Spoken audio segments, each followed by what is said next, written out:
Des lieux spécialement aménagés pour permettre une consommation encadrée de drogue.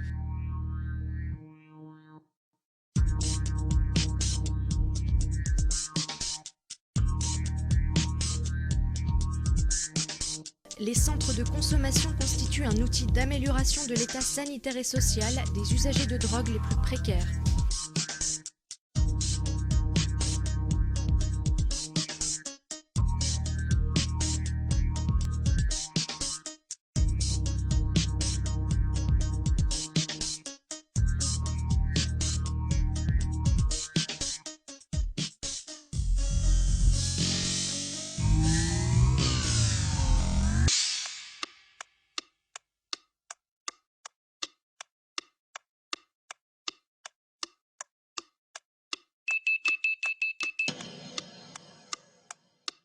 Et si quelqu'un fait une overdose, est-ce que c'est l'État qui est responsable ?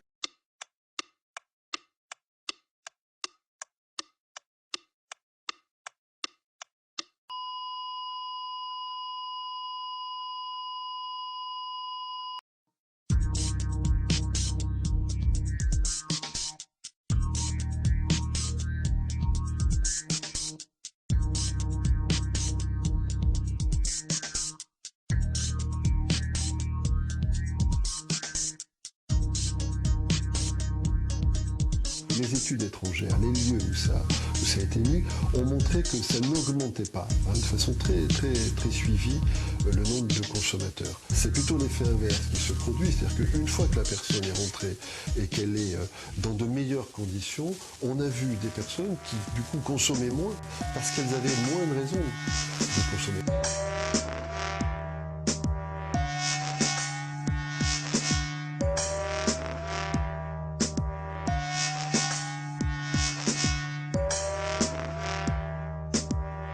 L'usager se présente dans la salle de consommation avec son produit, donc il s'est procuré à l'extérieur, il n'y a pas de deal aux alentours directs de la salle.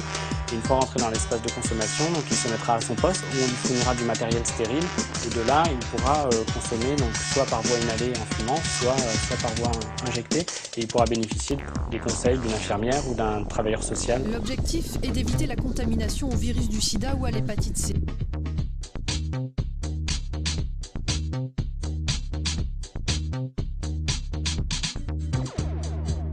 Il s'agit d'outils qui sont co-efficaces. C'est-à-dire que si on utilise 1 euro pour mettre en place une salle de consommation, on arrive à épargner 5 euros. Comment se fait-il que quand les enfants rentrent de l'école, ils se trouvent confrontés à des scènes où on voit des gens qui sont en train de s'injecter de la drogue ?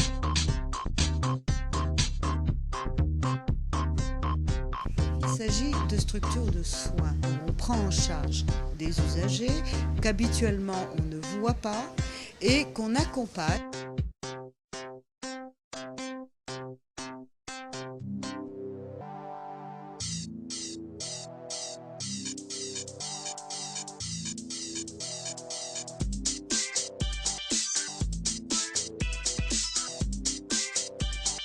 C'est là que va se faire la rencontre avec les professionnels et ensuite ils vont pouvoir entamer un parcours de soins qui peut se solder par une abstinence.